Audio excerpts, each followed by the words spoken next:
अब चौधरी साहब जरा, अब ये अब्बासी साहब ने पॉइंट रेज किया, उन्होंने कहा कि प्रेसिडेंट आपने सेट कर दिया, वो कहते हैं तुम ये अवार्ड दे दो, हमने क्या देना था, वो तो दुनिया ने देखा, मियां नवाज शरीफ साहब आए। लेकिन ये बात फैक्ट है कि यहाँ मरियम नवाज शरीफ साहब मौजूद हैं, वो कह रही हैं जी वो ठीक होंगे, आएंगे, ये इस हुकूमत का जो एहतसाब का बयानिया है वो जब तक ज़मीन बोस नहीं होगा वो उसके हालात हमारे सामने हैं। फिर राना सनाउल्लाह साहब की बात मैंने आपको सुनाई। ऐसी बातों के बाद फिर लोग यही समझना शुरू हो जाए ना कि मियां नवाज शरीफ साहब सिर्फ महज सेहत की खराबी की वजह से बाहर नहीं है, वो किसी अंडरस्टैंडिंग या अरेंजमेंट के तहत बाहर है। गुजारिश ये है कि पाकिस्तान में एहतसाब कितना अक्रॉस दी बोर्ड हो रहा है। वो चीनी स्कैंडल देख लें, वो आटा स्कैंडल देख लें, दवाइयों का स्कैंडल देख लें, पेट्रोल का स्कैंडल देख लें, अब पिज्जे का स्कैंडल आ गया है। यानी सारे के सारे माशाल्लाह इनकी कैबिनेट के नीचे ही हैं। और जितना एहतसाब अक्रॉस दी बोर्ड हो रहा है वो हमें, ये सिर्फ एहतसाब के नाम पर मुखालफ पकड़ रहे हैं, ये एहतसाब के नाम पर मीडिया के लोगों को पकड़ रहे हैं। और मीडिया के क्या कहते हैं वो आपके सामने है कि आपके लोगों के साथ क्या हुआ, लोगों को फिर उसके बाद लोगों को नौकरियों से चुन चुन निकाला। फिर क्या, जिस जज साहब का फैसला ना अच्छा लगा उस पर रेफरेंस डाल दो उसके। ये देखिए ना, ये पूरे का पूरा ये सब अपने कानून आइन इस्तेमाल कर रहे हैं आवाजें दबाने के लिए। हम ये अब जो हमारे पर केसेस है हम समझते हैं वो पॉलिटिकली विक्टिमाइज करने के लिए, वो सियासी केसेस है। नवाज शरीफ सियासी इस वक्त उन पर केस है, वो तो हम अपनी सियासी और आईनी दोनों जंग लड़ेंगे। ये केस उस वक्त तक हल नहीं होगी जब तक सियासत और आइन जो है वो दोनों हम उसकी जंग नहीं लड़ेंगे। हमारी सियासी और आइनी दोनों स्ट्रेटेजी बनाएंगे। हम अपने कायद की जिंदगी को दांव पर नहीं लगा सकते। हम आइनी जंग भी लड़ेंगे, सियासी जंग भी लड़ेंगे। और ये हुकूमत, इनका पहले दिन से एक काम है, पकड़ लो डाल दो। हमारे मेन स्ट्रीम का कौन सा आदमी जिसने जेल नहीं बुकी, मुझे ये बता दे। और जो फैसले आए हैं वो खुदा के लिए मैंने तो नहीं दिया, वो सादर भी केस का फैसला जो है वो पढ़ के सुना दे कौन को। और उसके बाद मैं किस किस का फैसला पढ़ूं, साफ पानी से लेके आशियाने से लेकर, और उसके बाद और कौन सा आदमी आपने हमारा अंदर नहीं दिया।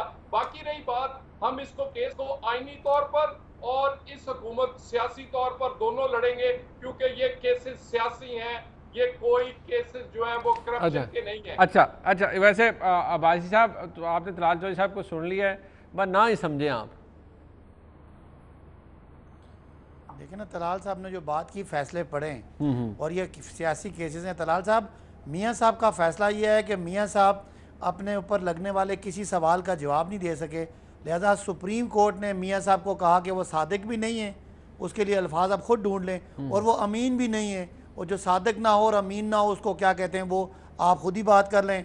आपने पिछले इंटरवल में बात की थी कि वज़ीर सेहत ने ये कहा, वज़ीर साहब भाई हमने तो 4 हफ्तों के लिए कहा था ना, चलें 4 हफ्तों का तो इल्ज़ाम हमारे पे है। ये जो आपने 8 महीने गुजार दिए और एक इंजेक्शन नहीं लगवाया, एक गोली आपने नहीं मियां साहब को खिलाई, एक आप गोली में टैबलेट नहीं खिलाई, एक आपने उनको अस्पताल में नहीं रखा, वो अब नज़र हमें आ रहे हैं। यहाँ वो बहुत ज़्यादा शदीद बीमार थे, आपने कहा जब वो जहाज़ पे चले तो वहाँ लगा कि वो हालात उतने नहीं हैं। यूँ आगे कि अल्लाह ने मेहरबानी की है, फिर मियाँ साहब 35 साल इस मुल्क में रहे, खुदा न खास्ता वो इतना बीमार नहीं है, आप उनको ले आए। उन्होंने एक इस मुल्क में कोई अस्पताल तो बनाया होगा ना जहाँ उनका इलाज हो सके, लिहाजा उस अस्पताल में उनको रख लेते हैं। और अदालतों को भी वो मतलूब हैं। ये पता नहीं आपका किसका गुस्सा किस पे निकाल रहे हैं। उनको मेरे भाई सुप्रीम कोर्ट ने नायल किया, आज उनको अदालत बुला रही है, उनका प्रोसिक्यूशन नैब कर रहा है। भाई का गुस्सा ये है भाई साहब कि वो सारा आपका जोर चलता है इनकी जमात में, वो कहते हैं कौन सा बंदा जो इनका छोड़ा है आपने, आपका तो कोई अंदर गया ही नहीं है। जी चौधरी साहब, हमने इनका कौन सा बंदा छोड़ा है? मुनीब साहब, इन्होंने कौन सा धंधा छोड़ा है? मुझे एक बात का जवाब दे दें। अच्छा मियां साहब, चले चौधरी साहब को सुन ले, चौधरी साहब को सुन ले भाई साहब दिया हमें। सर एक सेकंड, मेरी बारी सर, वो चौधरी साहब स्काइप पे एक सेकंड सुने। जी चौधरी साहब, देखिए मेरी गुजारिश ये है कि मेहरबानी, ये कहते हैं ना जी वो बीमार नहीं है, वही इसीलिए कोर्ट ने कहा था कि हाई कमीशन का आदमी जाएगा, इनको पता चल जाएगा कितनी गोलियां खाते, कितने बीमार है। ये जाते क्यों नहीं? क्योंकि इनको पता है कि वो मजाक नहीं है, वहां पर कानून को, डॉक्टर की राय को मानना पड़ता है। हम डॉक्टर की रिपोर्ट लेकर बैठे हुए, हमारा बंदा गेट पर बैठा है, उस दरवाजे पे बैठा है कि कोई आए तो सही ताकि उसको पकड़ाई जाए, भेजे अपना बंदा गेट में बैठा हुआ है। वो रिपोर्ट जो जो है वो वो पंजाब मुनीर के साहब, किसी बोर्ड अब की मुझे नहीं मौका है। वो मेरा मतलब जिस पे आपके बदनीति है वो है, वह मानना पड़ता है। लेकर आए रिपोर्ट, हम तो दरवाजे पे बैठे इंतजार कर रहे हैं हाई कमीशन के किसी बंदे का। हम तो चाहते हैं कि सच पता चले, और हम तो ये भी चाहते हैं आप एक्सपोज हो। ठीक। क्यों नहीं चाहते? क्योंकि आपको पता है कि वो बीमार है। अच्छा नहीं भाई साहब, वो गेट में बैठे हुए हैं, मुनीर साहब, वो टैक्सी जी, भेज रहे हैं, एक डॉक्टर भेज जो रहे है हैं, वो मंगवा लंदन लें में रिपोर्ट। बैठे हुए हैं। मुनीर साहब, एक डॉक्टर राना सनाउल्लाह ने भी आपको थोड़ी देर अपनी रिपोर्ट दी है। उनकी रिपोर्ट ये है कि जब तक हमारी मर्जी है वो बीमार रहेंगे, और जब तक वो हम नहीं कहेंगे वो ठीक नहीं होंगे, तब तक वो अदालतों को। तो मेरे भाई, जो मैंने पिछले ब्रेक में कहा था कि मियाँ साहब को अवार्ड दे दें, मुझे आप ये बताएं सलीम बुखारी साहब, कोई बंदा अदालत में आके पेश होता है, वो 3 दफा का वज़ीर आज़म है, कानून साज इदारे का वो सरबराह है, वो कोई कौम पर एहसान जताता है? अदालत के सामने सरेंडर करना ये कब से एहसान है कि जिसको मुनीर साहब आप अवार्ड देना चाह रहे हैं कि मियां साहब जी देखें जी वो आगे, देखें, मैं कोई अवार्ड नहीं दे रहा, वो कोई एहसान नहीं है। मैंने कोई नहीं कहा, लेकिन वो आपने हाई मॉरल ग्राउंड के बाद फिर अगर ये कह रहे हैं मुनीर साहब इन्होंने हमारा कोई बंदा नहीं छोड़ा, तो मैं कहता हूँ आपने कोई धंधा नहीं छोड़ा।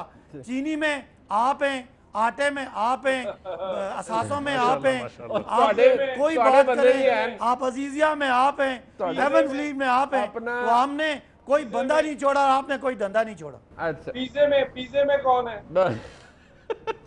जय पिज़्ज़े में है, वो अपना जवाब खुद देगा। मैं तो पता नहीं किसका आप इशारा कर रहे हैं। मेरा मतलब आपकी कबीना का वजीर है, जवाब मैंने वो देना है उसका। भाई मैं आपके पास है वो अपना, अगर आपका इशारा हमारे एडवाइजर की तरफ है तो वो अपना जवाब देंगे। ठीक है। तलाल साहब, मैं हर चीज का वर्ड तलाल साहब, हमारे यहाँ जिस पे इल्जाम लगता है उससे ओहदा वापस ले लिया जाता है। हम ना बाजमात करप्शन आपकी तरह करते हैं, ना बाजमात डिफेंड करते हैं। अच्छा। जिस पे इल्जाम लगेगा वो अपना अच्छा, दिफा एक करेगा। मिनट एक मिनट मुनीर साहब, खुसरो बख्तियार अफगानिस्तान की कैबिनेट का मेंबर है, वो अपना वजीर सनत जो है वो किसी और खुसरो बख्तियार इंडिपेंडेंट है। खुसरो बख्तियार के हाँ लिए जी। मैंने प्रेस कॉन्फ्रेंस नहीं की। इंडिपेंडेंट है। नवाज शरीफ साहब के लिए आप प्रेस कॉन्फ्रेंस करते रहे। क्यों नहीं इस्तीफा देते? अच्छा, क्यों नहीं कार्रवाई होती? एक मिनट, अब ये जरा बुखारी साहब के पास मैंने आना है। मुनीब साहब, मेरा एक जुमला बोल लें। जी, जी। मैंने कहा जिस पे भी करप्शन का इल्जाम लगेगा वो जाती तौर पे दिफा करेगा, कोई दूसरा बंदा दिफा नहीं करता। नहीं, वो आप शर्मीफ राज साहब ने मेरे कह भाई दिया, मियां जवाब आ नवाज जाएंगे साहब की करप्शन को दिफा करते करते कहां तक पहुंच गए। ठीक है।